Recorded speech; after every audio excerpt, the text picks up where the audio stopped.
Greetings and salutations. Welcome to this episode of Playwright Spotlight. Before we begin, smash that like button, subscribe to the channel, leave a comment down below, and share this show with a friend. If you're listening to us on your favorite podcast platform, be sure to leave a 5-star review and subscribe to the channel. And with the holidays sneaking up right around the corner, a few weeks away, if you're looking for a gift for your favorite playwright, actor, director, producer, or director, be sure to pick up a copy of Play Noir Anthology. 41 film noir styled one-act plays written from playwrights from around the world. All 7 seasons packed into one compendium. They are available individually, but if you get the Play Noir Anthology, you get 2 bonus plays that are sequels to previous plays that we produced back in the Play Noir days, which we hope will be coming back in 2025. So keep that in mind if you're a Play Noir or a Playwright Spotlight follower. Start planning ahead. Start getting those ideas out. My guest today is a Smith Falls, Ontario-based playwright, screenwriter, and author. His plays, The American Way and Seein' Is Believin', are both available at Off the Wall Plays. And his plays, Before the Cut, Brush with the Law, Mixed Last Line, and Melody's Last Line are available at Stage Right Plays. Ladies and gentlemen, please welcome Nick Amatuzio. And I hope I didn't butcher that last name. It's pretty good. Amatuzio. Okay, good. Whew, shoo. Well, thanks for doing this. This is a long time coming in a way. You know, we've had some correspondence. That's right. Almost 10 years, right? You said 2015, correct? Well, approximately, I guess. Yeah, I think that, as a matter of fact, I think Seein' Is Believin' was submitted to Play Noir in 2015. Yeah, you read an early draft. Right. So, well, since we're on that, let's talk about that journey for that particular play, where it was and how much it changed, if you can remember, because I know we're going 9 years back. What changed? Well, it got a little more outrageous. At first, it was, seeing is believing is that we believe what we see, but of course, right. Everything is not only what we see, and so I wanted to make it so that people would say, hey, what's going on here? Right. And I think you came up with the idea about hiding the body, and I said, hey, that's a good, because I think I revealed it too early. Okay, one of the first drafts, and I'm pretty sure it was you that suggested, delay it if you can, and that was a great idea, and thank you for that again. Oh, my pleasure. Absolutely. And then it went through some changes, and you write and then you whittle it down, that kind of thing. Sure. One of the bad things about Seeing and The American Way, which I wrote, it was published in 2020. An independent publisher called City Lights Publishing. Okay.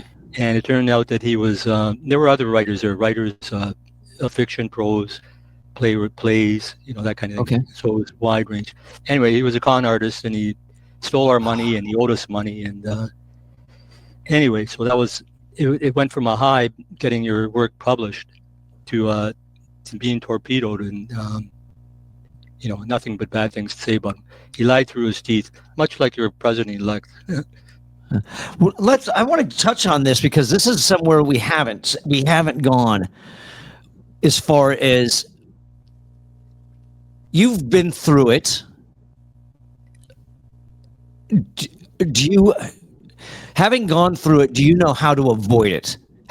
What advice do you have for playwrights that might be listening or watching right now that want to avoid that? How do they avoid falling into that same position you were in? Well, you obviously look up the person's credentials, and in my case, we're talking 2020. It's not that long ago. We're not like when there was no internet. So yeah, this was just when when COVID was starting to, we were basically isolated. Anyway, the City Lights Publishing was located in Nashville. So again, it's not like I could have jumped into a car, and I guess I could have, but I spoke with or I emailed other people, and that were on, because there was a list of writers, and everybody seemed to have good things to say about the guy's name was Robert Martin. I think he was changing his name to avoid bill collectors and lynchings. And anyway, so the people that were helping run City Lights Publishing or City Limits Publishing, everything seemed to be on the level. And at one point, I think 2 of my plays had won some competition that he ran. So we had paid money to get into the competition. Supposedly I won first prize. Then other people won prizes too, whatever. And then he kept promising the money, and it never came. So, anyway, they don't have anything good to say about him. So. Sure. Well, they don't exist anymore.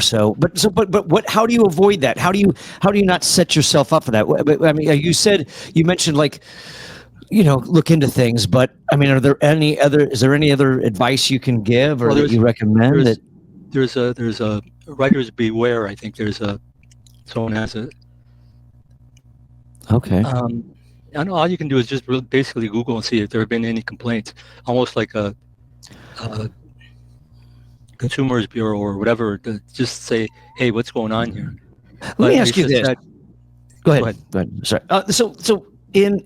So we've had this discussion in the past, and hopefully there's some new listeners, and this isn't going to be, they can garner from this.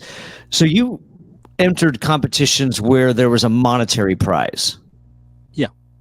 Okay. Because I go back and forth with certain things. When I do a playwriting workshop at a high school theater festival it's sneaking up here. Well, I always give them the debate on if they're going to enter competitions, whether there's a fee or not. What would you rather have? Prize money or a 2-week, 3-week, 4-week production of your piece that you don't get royalties for, but you're getting a production? Right. So, I mean, the latter, of course. Yeah. So, I mean, being in the position that you were put in, do you just recommend avoiding monetary rewards? No, because altogether, if there's no production.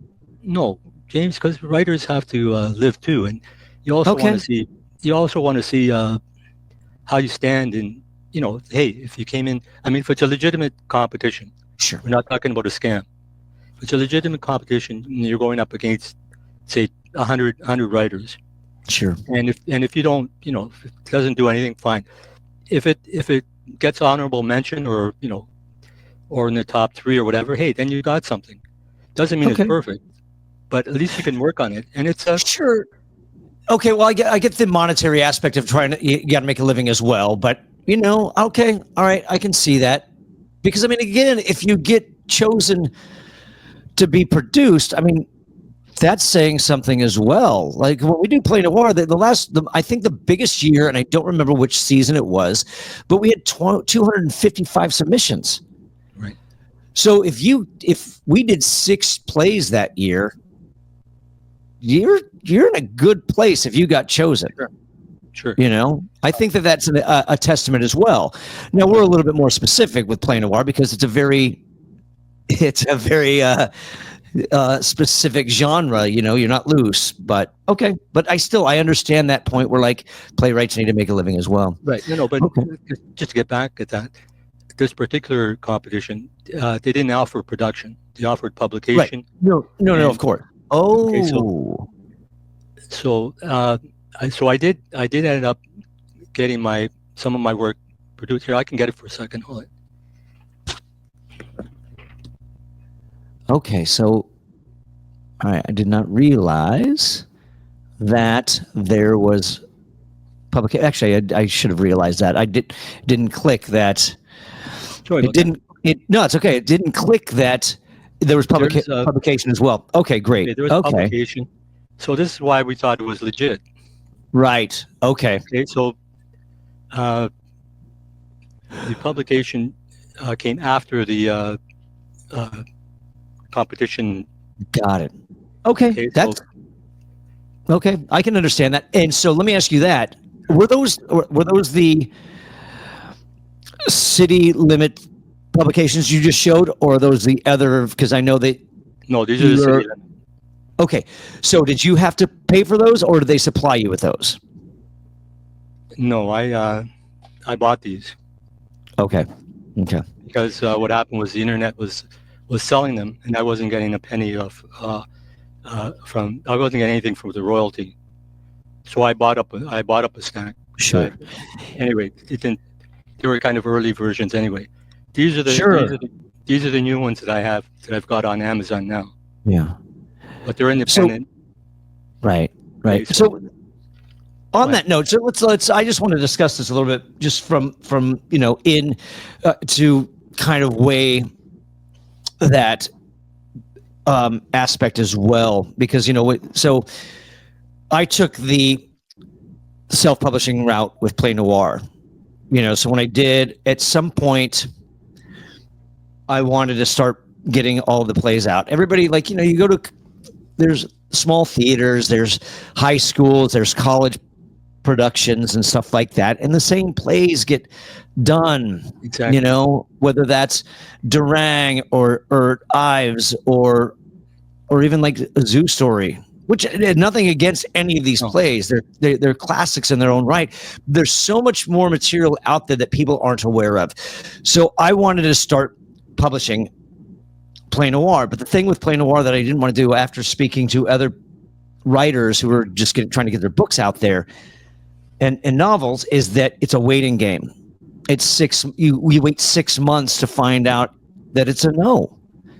Yeah. And then I didn't want to be put in a position where, because I was publishing each season of Play Noir. We did 7 seasons total.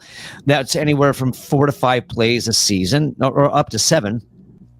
And I didn't want to send it off to anybody and say, hey, we like these, but we don't want these. I'm like, well, that's the deal breaker there, because this is what we produced. And they're all good in their own right. Whether, maybe they weren't the best choices for the audience. Maybe one audience or 2 audience members maybe didn't like that particular piece, but they liked this one. And I didn't want to put that, our playwrights in a position like that. So that's when I went to the self-publishing route. That being said, they retain the full rights of their play. I don't own them. It's non-exclusionary. So they don't owe me anything. They can go publish somewhere else. If they get an offer, that's great. They just offer me the opportunity to publish, and hopefully somebody reaches out to either them, their agent or manager, or they can opt for Punk Monkey Productions to represent them as their licensee, and being a member of the Playwrights Guild, I can drum up a contract that's fair to the playwright to represent them in the best possible way. Right. That being said, they don't get any money from any book sales. And not that I'm making a ton of money off these plays. I do have it in the contract that if I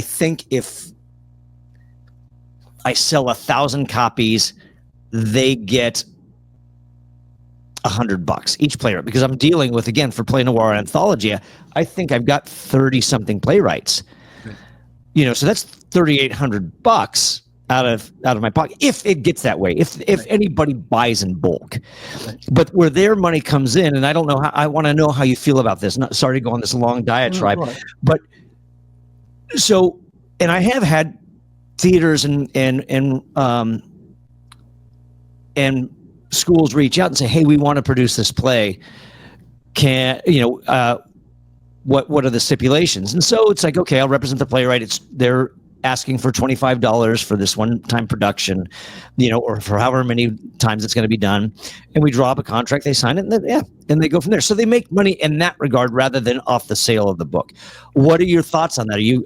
Does that seem like a fair trade with, if it's a bulk number of copies that are sold, you get a small chunk of change, but the majority of your money that comes in is going to be based on royalties and somebody wanting to produce your play? Yeah, that seems fair. I mean, if a writer wants to shop around, he can shop around. Sure. For a better deal, nothing personal, but I mean, obviously everybody's going to be looking for the best deal, and that 100%. Includes obviously production or exposure. Exposure is very important. Yeah. So, and I base. Oh, go ahead. I'm sorry. No, go ahead. I was just saying I based my contract. I had a wonderful playwright. Oh God, I'm blanking on her last name. It's been so long. I think it was Susan, but she had sent me 3 different contracts from publishing companies that she was given, and I kind of took the best of everything that worked, that was beneficial, and kind of drew up mine from that seemed to be like, that seems like a fair trade, so. Right.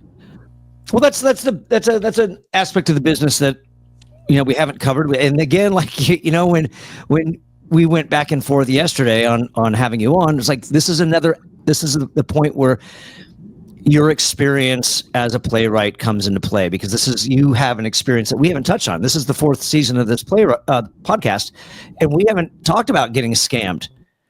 Right. So that's why, yeah, absolutely. It was important to have you on. So let's get into your journey and how you fell into playwriting. When I say education is, I don't know if you went through an academic approach. I don't know if you went through a self-teaching approach. I don't know if you have a background in theater and just as an actor or director and decided, you know what, I know how to do this. I'm going to write some plays. Right. Nobody knows how to do it anyway. Well, I've got a university background. I went to York University. Okay. It's in Toronto. I went to Humber College and took a radio broadcasting course. Got into writing, but they wanted me to be a copywriter, and I didn't like copywriting. So I ended up working in the post office for a while. Then I went into special ed and taught as a teaching assistant in special ed, with kids, with young kids. Anyway, how I got into it is because I was, in between jobs and obviously doing some reading, and naively I read something. Hey, this is funny. I can do this, and like I said, very naively thinking that you can match the masters. And after a lot of work and my first attempt at writing a play was many years ago, of course. So I put it aside. But then I kind of shifted over to screenwriting.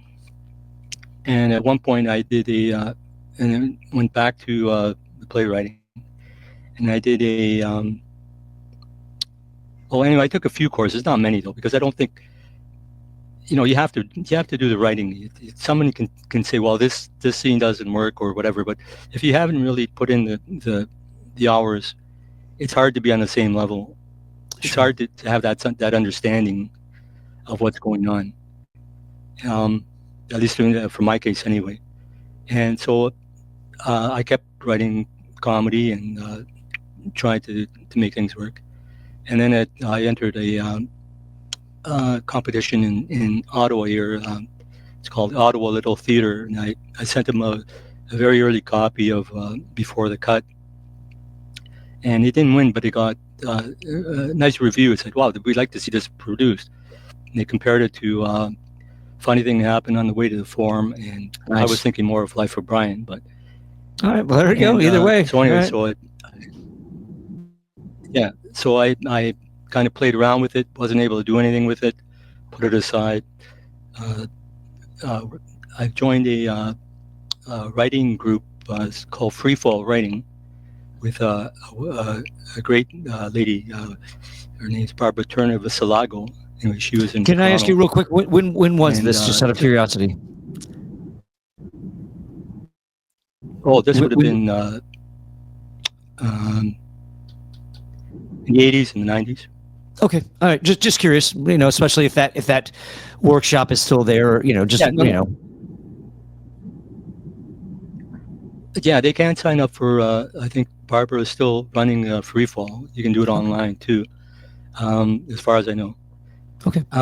Anyway, she's great. And basically the thrust of that workshop is that you just write. It's almost like stream of consciousness to get you in the habit of writing. You just sit down, and if you want to say, it's a shitty day out today. It's a shitty day. You can write it 10 times, and eventually you'll get tired of that and move on to something more interesting. And it becomes automatic. It's not like a robot, but it just becomes automatic. You just sit down and you just let your mind wander, and then you don't know. Sometimes you can write 20 pages of prose, and in that there will be a germ of an idea, of a good idea. Say, hey, this is interesting, and then you can either you can use it as prose, or you can go to screenwriting, or you can do it in playwriting, because the idea is there. Then you can just it's like a chameleon. You can change appearances. So, was before the cut? Was that your first play? No. Well, no. My first play was something I wrote, like something about my not my home life, but sort of based on my home life, because my grandmother was a character, and being Italian, I'm Italian, and she was set in her ways, kind of thing. She was living with us, and eventually my brother was also a writer. We worked on a story. He made it into a novel. Hasn't been able to get published yet, but it's received good reviews. And we worked on a screenplay of that novel story. And just recently, I just went back to it and said, well, I might as well try making it into a play again. So this is almost 30 years after. Wow. Okay. So whatever you do is don't throw it away. Yeah, well, I would agree with that. It's like, and I don't remember who said it to me, but they always said, and it might have been Stephen Pressfield, but they always said, the play will be ready when you are. It's going to be there. When you're ready for it, it'll be there. And so I think that's important. I think that you really do kind of have to stick with it, and every once in a while just revisit it, and maybe something will click. Maybe there's going to be like, oh my gosh, I just figured out how to fix this thing that's been holding me back. I don't know. So no real, and I don't mean this to trivialize your journey, but so no real formal playwriting training outside of a couple courses, but you didn't go through like academia or anything like that. Okay. No. So from there, did you, because you've got everything, a good amount of your plays are published. So did they get productions first, or did you just start submitting them and then people just said, yeah, all right, we like it, we'll take it? No, I haven't had any productions. Well, I had one an early version, a radio script actually, of The American Way. It was performed live in St. Petersburg, Florida. Trying to remember when. Might have been 2019. Anyway, it's an early version of The American Way, which is a satire on your crazy gun culture there. And so when I wrote that, I said, oh, maybe I'll just make it into a regular play. So that I've done that, and I haven't been able to get any production yet. So I'm hoping the publication will lead to some. Sure. So how's that then, having, when you're shopping it around, did you find that not having a production hindered the publication? They're like, when you were shopping to different places, they were like, it hasn't been produced yet, so we're going to decline. Or did you not have any issues? No, and they're like, hey, we like it. No, okay. When I sent it to Off the Wall, it's an online publication. It's in the UK, right? And they, they looked it over. They suggested. I can't remember if they suggested changes. I don't think they did. They might have edited it slightly, but with my permission. And sure. And with Stage Right Plays in Australia, Donna Houghton, who is a remarkable woman, she would make suggestions, not write it for me, of course. She would make suggestions. Sure. And she would allow me to, let's try this, let's try that. Whereas when I was with City Limits, Robert wasn't too happy when I wanted to change something. He said, Nick, you've already made 2 changes, but it was before publication. So okay. Well, that should have been a red flag there, because obviously it's in everyone's best interest to have the best work possible. Right. So. So with Stage Right Plays, they have the license to, so if someone wants to produce it, they have to go through Stage Right Plays. Sure. Yeah. So they represent you in that regard. What right. Do you know offhand, off the top of your head? It's just been wonderful. Do you know off the top of your head, because I know you probably don't have it in front of you, what your contract is with them?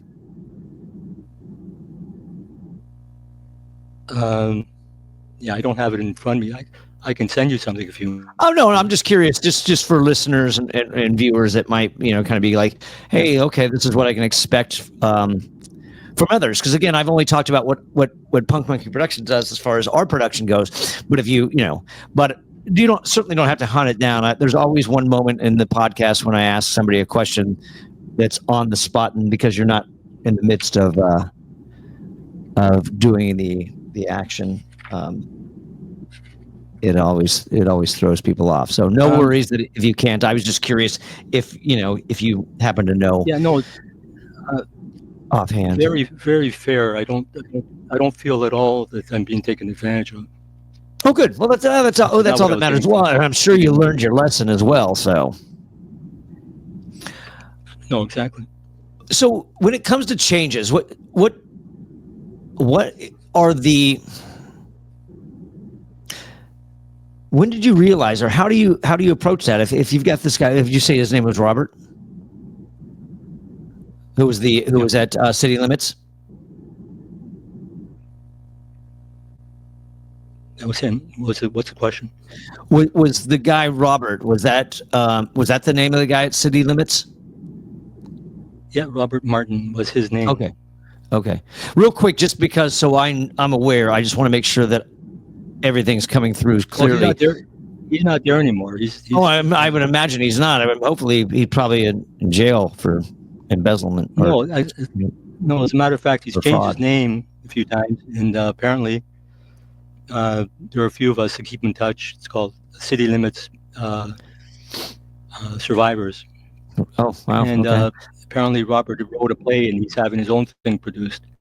Sure. But under a different name. So. Is on your end, am I coming off choppy?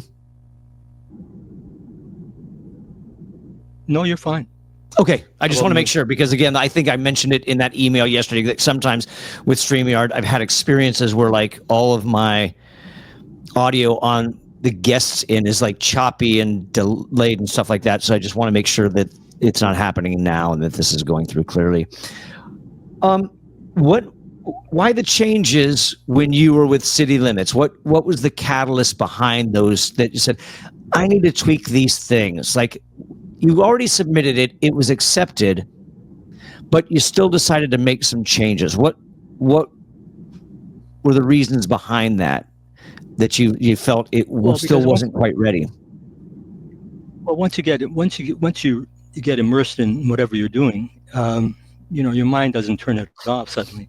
At least mine doesn't. And you can be playing hockey or whatever. You can do whatever you're doing, and say, hey, that would be better than what I've got. And then you just go back to the script and you look at it and go, that's a funnier line, or that's a better, if you can make it better, why not?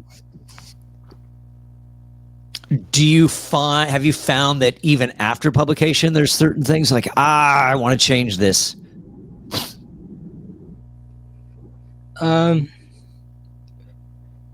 Rarely. With Donna in Stage Right Plays, she'll send me I'll send her the script. She'll send it back edited. I'll look it over, and as I'm looking it over, I say, I don't like this line, or I'll think I don't like this line, or I don't like this. I mean, we're not talking about big changes. Just Right.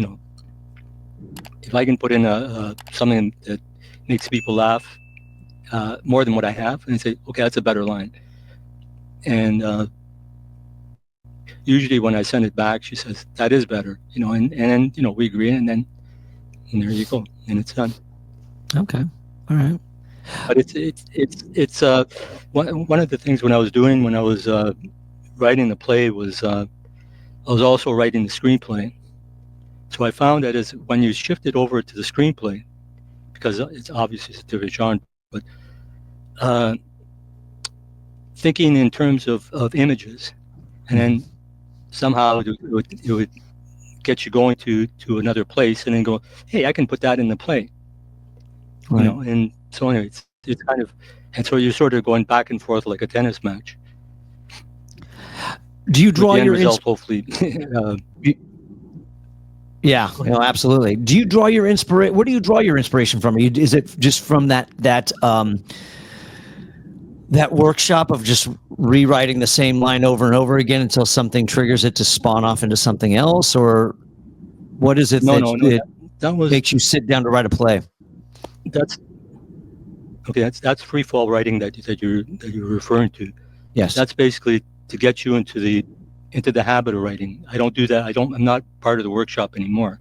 I was with it for probably a good 7 years or whatever. Oh wow! Okay. And you just pour out work, and mostly prose, right? Now it's just, well, if you think of something funny or something that's on your mind, you say, that's an idea, and a line or an image can lead to a page. If you knew a page, say, hey, let's see where this is going. And then whatever you're doing obviously has to hook you enough to interest you, because if you're not interested, then how is anybody else going to be interested? Right.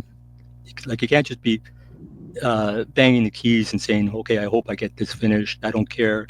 That's not, in my opinion, that's not the way to go about it. If you're having fun with it, then hopefully other people have fun with it. Like, if I'm writing comedy and I go, oh, that's funny, and I'm laughing, then I hope that laughter will be shared by other people. And so that's what,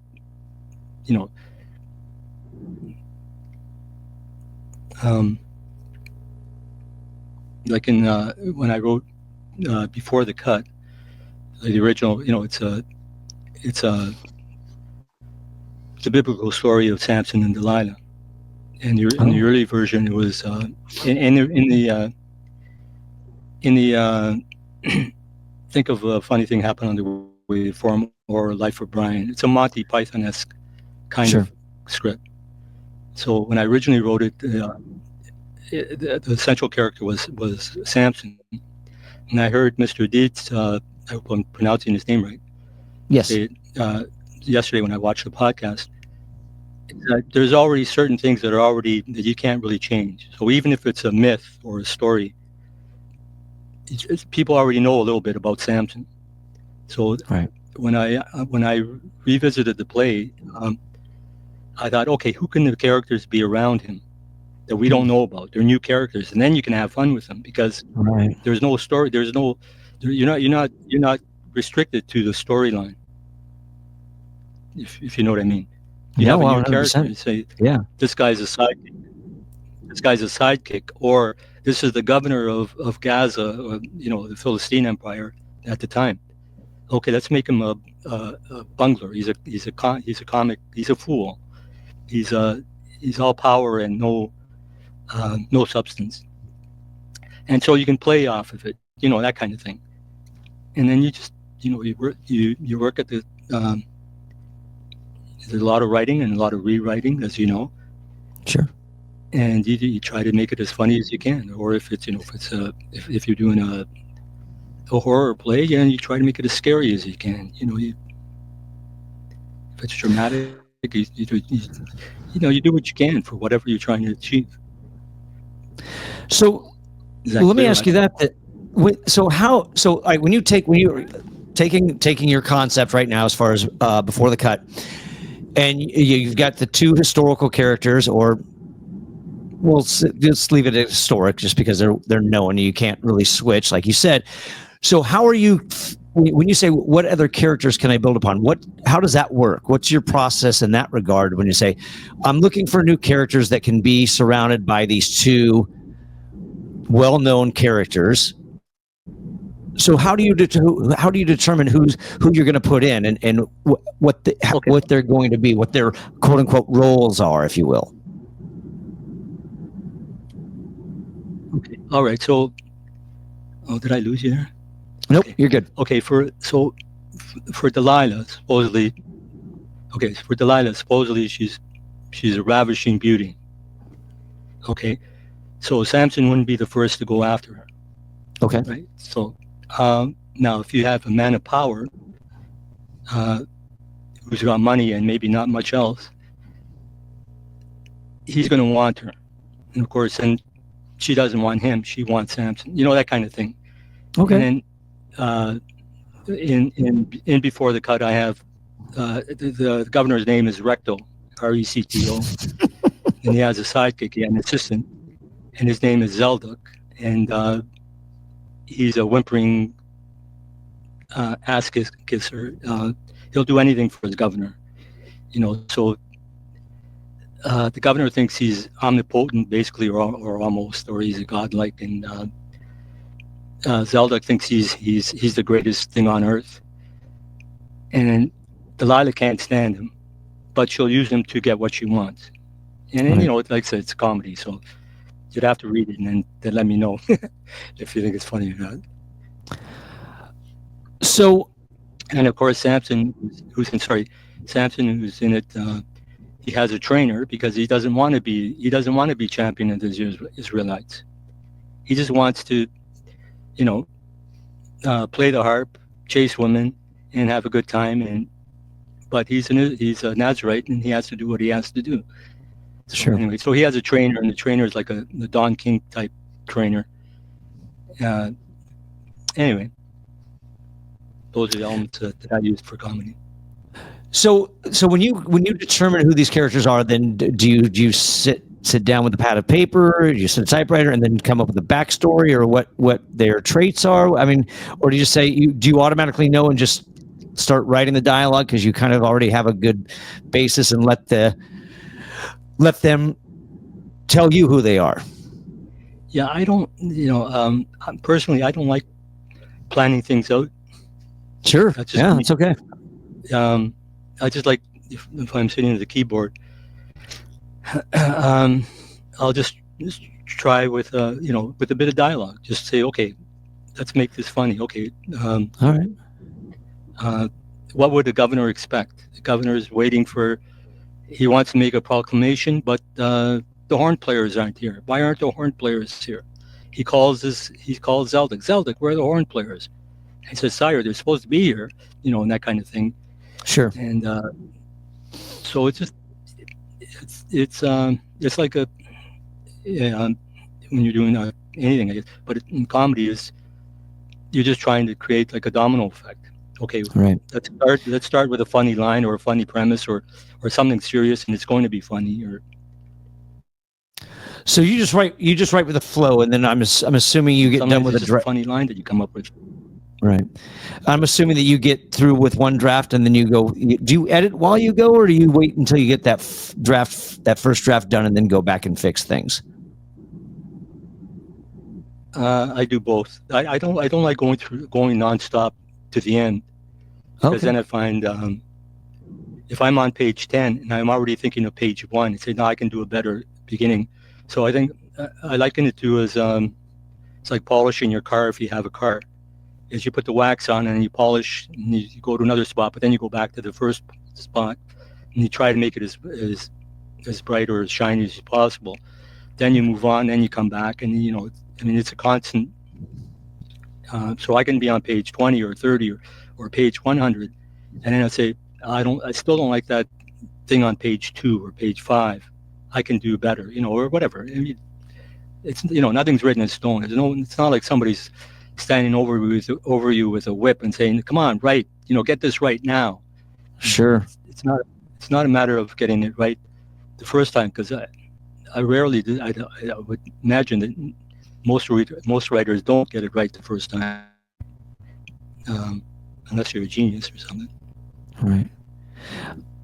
Have you found yourself in a position that when you go back, when you might be on page 40 or 100 and you go back to something on page 2 and now all of a sudden it's changed something that's deep into the story, or are you just changing like a line or two that really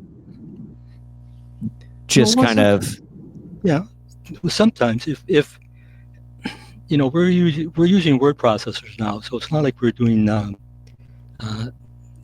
printing of right 100 years ago or whatever, right? So if you have to change something, sure, it's a pain in the ass, but right it's not. Like I said, the motive should be, let's make the script as the best you can be. And if you know that something doesn't work, and you're afraid of changing it because it's too much work, then you're not doing yourself a good service. Do you have a favorite aspect of playwriting, whether that's character, whether that's story, plot? Probably dialogue. Okay. All right. Do you struggle with dialogue at all, or is it just like it Only just because naturally to you? Yeah, it's easiest for me. I mean, you come up with, for me anyway, you can come up with a funny line. Say, that's funny. We'll put that in. And of course, dialogue. I mean, you build your character through dialogue, to action, Sure. of course, too. But yeah, what a character says or doesn't say is important as much as how he or she moves too. Unpack that for me. What a character says or doesn't say. Like when you say doesn't say, obviously they don't say it. So I'm curious. Well, I love it. Yeah, go ahead. I want to hear. No, well, if the audience is expecting a reaction, and then you don't give them the one they're expecting, then they're going to say, "Hey, how come he didn't say that?" Or "How come she didn't say that? How come she didn't get mad at whatever?" Or "How come he didn't get pissed off?" Or right. I mean, you try to make these characters be real, so they can't be. There has to be some mystery to them. Do you go into that knowing that? How do you achieve that? I mean, are you making a conscious decision like, oh wait, this is what I know the audience is going to expect, but what can I do differently to throw them off? I don't want to say it's a bait and switch or like, hey, look over here and I'm going to do this instead, like sleight of hand. I'm just curious. I'm fascinated by this. No, well, okay. I'm trying to think of specific. Whatever. If you're writing comedy, like I try to do, is whatever is going to get the better laugh. So if the audience is expecting a response and they don't get it, then there has to be something better, maybe down the line or down the page. Okay. You know what I mean? That kind of thing. So it's not, I don't think it's conscious. I think you just, as you're writing, you're just going with the flow. And sure, in your mind is you're typing away and you're okay. And you can try, and it's trial and error too, of course. You can try. Say, okay, let's see what happens if I do this. But sometimes the best things are the things that come automatically or unexpected. So when because you mentioned just a little bit ago, you said writing a funny line. So are you doing a setup? Are you, or is it just or does it come from a response? If that makes sense, it's like, do you know that you're setting up a joke, or do you just like, oh, I'm writing and this character says that, but the response is like, oh my God, this is going to be hilarious. So you're not really delivering a setup, if that makes sense. You're just delivering a response. Is that where the funny lines come in, or do you actually write a setup, knowing where it's going to go? No, the setup was there. Okay. The setup was there. But the actions and the lines of the character's dialogue, it's going to lead you something different, maybe, or something funny, or something dramatic. I don't consciously say, okay, this character has to do A, she has to do B, he has to do C. I don't, at least for me, is I think it's just automatic. Like when you're writing, you just, because you're watching people, you're hearing people, you're studying their actions, so it has to be spontaneous or natural. At least I think so, anyway. Sure. Are there aspects of playwriting that you still struggle with? Besides everything. Do you feel that you really do struggle with all of it? No, I'm proud. I'm not earning a living, but I'm proud of what I've done so far. I think sometimes the hardest part is just writing the setup, the physical setup. All right. Because if you're doing screenwriting, then you just exterior mountain range, right? Very general. You can man coming down on a snowy hill. He's skiing or whatever. I mean, it's very. It's when you're doing playwriting, it has to be very specific. So right. I work on that, but it seems to have worked so far. But that's probably the hardest thing, I think, because the dialogue is probably the easiest. I imagine it is. So you can have two people on stage and just talking, and whether it's comical or dramatic, then figuring out what's behind them. But actually, I just saw a recent. Have you seen Thornton Wilder's Our Town? Yes. Okay, I saw it on YouTube. I didn't go see it. I saw a version with Paul Newman. Oh. And I think it came out in 2019. Anyway, it's an excellent version. You can see it on YouTube, and it's great because there's minimal physical setup. There's no props. There's nothing. It's no props at all, and it's amazing when you look at it and say, "Wow, this is so cool." You had someone walking a horse, and you hear the sound effects of a horse. Yeah. He has another character mowing a lawn, and you see the action. But he's, you hear the lawn being mowed, and it's so great. It's like, wow, so it frees you from trying to figure out, okay, what do I put in here? What, it gives you so much more freedom. And the last play that I worked on, still in it's I wrote a screenplay, a Western saga based on. Life in Harlan, Kentucky in the frontier time. Mm-hmm. And the screenplay did reasonably well, not as well as I would like, but anyway, so it's still sitting there. So I thought, hey, and after I saw Our Town, I thought, well, I can turn this into a stage play using minimal props, because it's a drama. It's, sure. The drama's there, the characters are there, and it's just a matter of kind of switching them over with limited props. So since dialogue comes so easily to you, do you start with the dialogue and then figure out location after, or do you know where they are when you start writing the dialogue? If you're just talking about snippets of dialogue, that's just, that's a funny line, you put it away somewhere. But when you're talking about, when you're talking about characters that are already on your mind, right?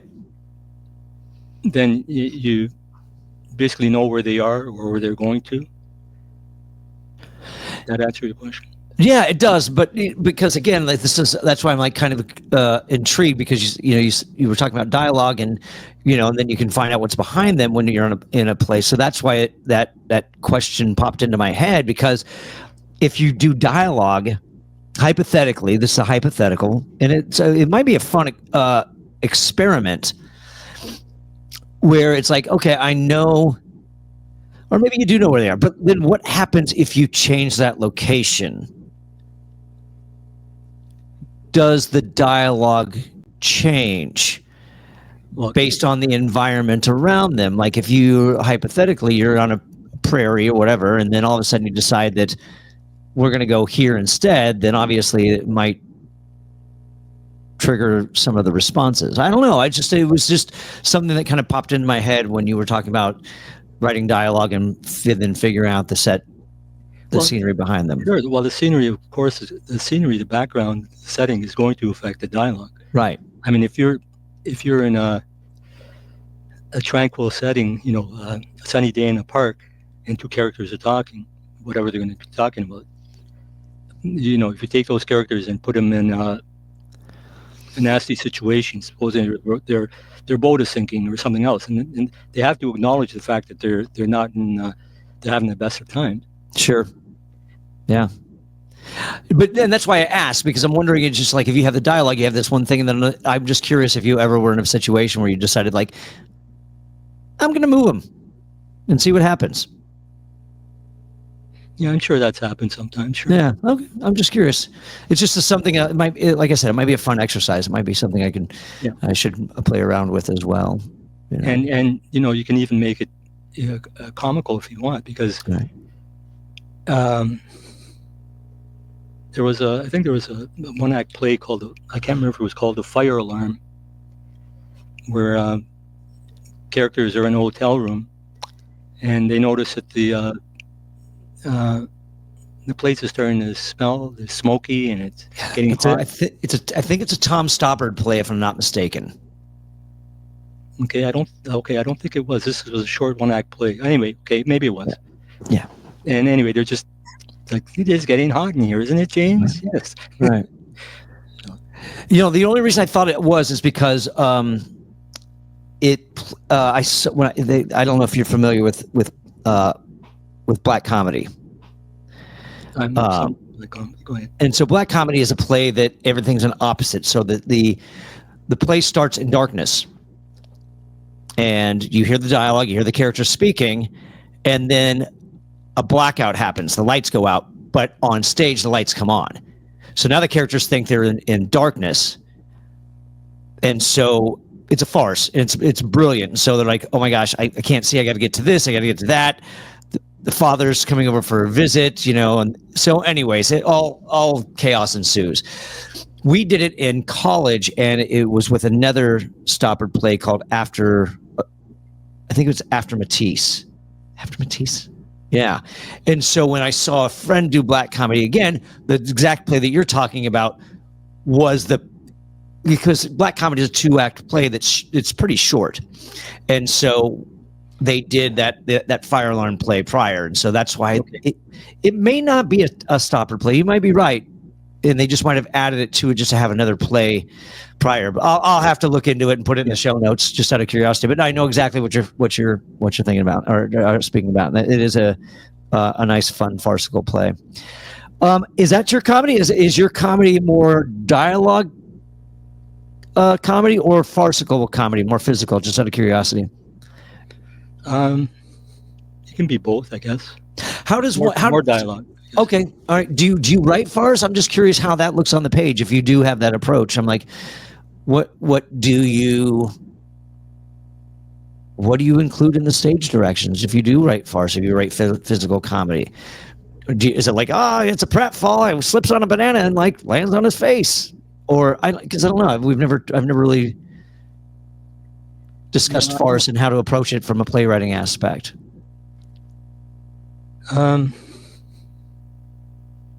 Well, I think more with the farce basically that I wrote was Seeing, the one that you read.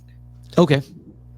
And that was been a long time, so I have to go back and revisit it. That was the farce with the body in the middle of the living room, and Mark Brandon, I believe, is the character. He's a lawyer anyway. He's got a body in his living room, and then he gets a knock on the door, and he's kind of busy.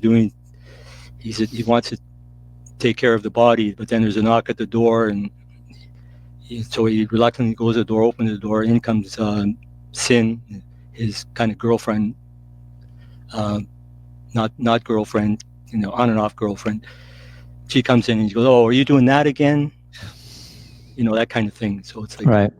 anyway, it was, I'm probably ruining it, but well, don't feel like you got to give it away. No, I'm not. No, spoilers. Let people should go out and purchase a copy of it so they can read it. No, but you have in that farce, you have characters coming in and out, going in and out right. of out of rooms, that kind of thing. That's just basic farce, I guess. Yeah, now that you mention it, yeah, that's kind of how black comedy was. That's kind of how Noise is Off is. And I have not yet, and I'm going to embarrass myself by saying this, I have not seen The Play That Goes Wrong. But it sounds like it's going to be Noise is Off all the way around. Yes, that's hilarious. Yeah. You kind of touched on it, but outside of the one that you kind of are revisiting, are you working on anything else right now? Yeah, I've got a couple of things. Okay. I mentioned before that I'm working on the screenplay, the novel that my brother and I wrote together. So I've made a first draft of that play, and then there was another short one-act play that my brother won. My brother Dom, D-O-M, he won a short story contest a couple of years ago in the New England. It was first prize, and nice. Called the final trophy. And so we wrote a short screenplay on that, a short script. All right. And so I thought, well, I might as well. I was in between projects. I said, well, I might as well try to make a one-act play of that. And sure.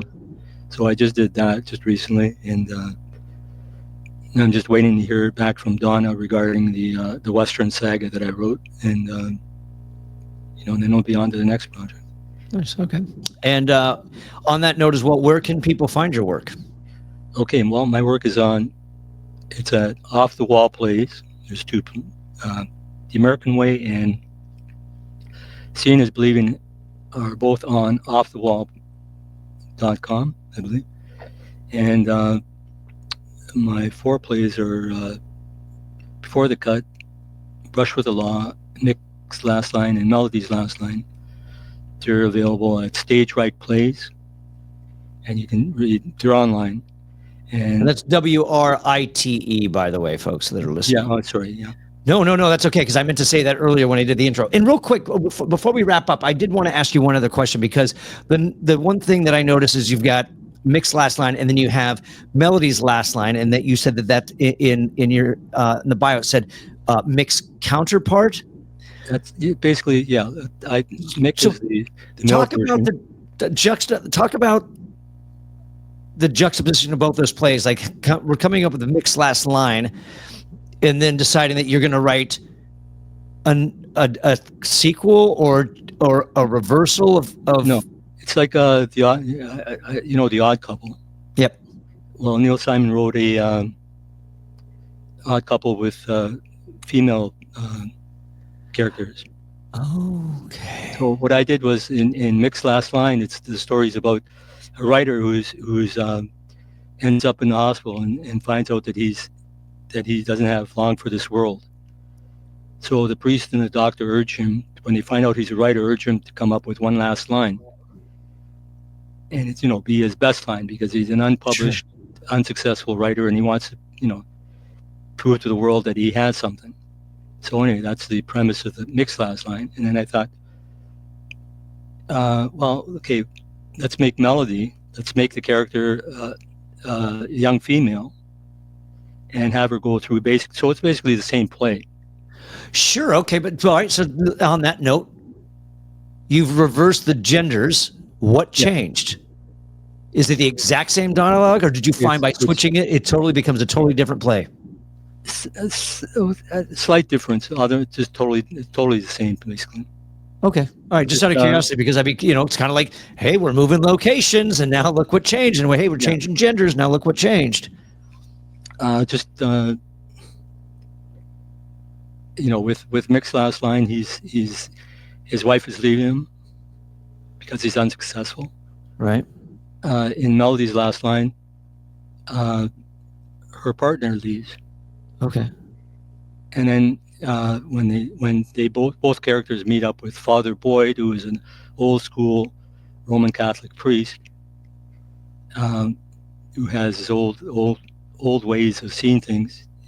You can't. Anyway, it's just, that's the comedy there then. All right. Okay. And then the final question, just out of curiosity, are you on the socials? I'm waiting until some more of my stuff gets put on Amazon. Okay. And I'm going to get I'm working on a website. Okay. And do you know what that website's going to be yet, or? Probably my name. Okay. Yeah. All right. Well, do me a favor. When that does happen, let me know so I can add it to the show notes later on down the road after this drops, because this will drop Tuesday coming up. And when I say socials, are you going to jump on social media? You're going to jump on Instagram? You're going to do Facebook? You're going to go into the TikTok world? I'm on Facebook, but I don't log in every once in a while? log in. All right. Do you want to share that page, or? Sure. I mean, I can include it if you'd like, if people want to reach out to you. Yeah. All right. I will include that in the show notes as well. Okay. So, Nick, I'm glad we got to do this, man. I really appreciate you coming on last minute. This is probably a long time coming. You've been really great at sending me updates, and I'm glad that you reached out with your two new plays again. That kind of was the catalyst behind getting you on this podcast, which probably should have happened a long time ago. Well, first of all, I didn't even know you had a podcast. Well, that's the other thing. Yeah. So did that. Anyway, I'd like to thank you. I appreciate that. Thank you so much. So, well, Nick Amatuzio, thanks for coming on to this episode of Playwright Spotlight. Okay, sir. You take care. Thank you very much. Thank you for coming on to this episode of Playwright Spotlight, or thank you for tuning into this episode of Playwright Spotlight. As always, smash that like button, subscribe to the channel, leave a comment down below, and share this show with a friend. If you're listening to us on your favorite podcast platform, be sure to leave a 5-star review and subscribe to the channel. Make sure you pick up a copy of Play Noir Anthology. And in the meantime, and until we see each other again, keep writing.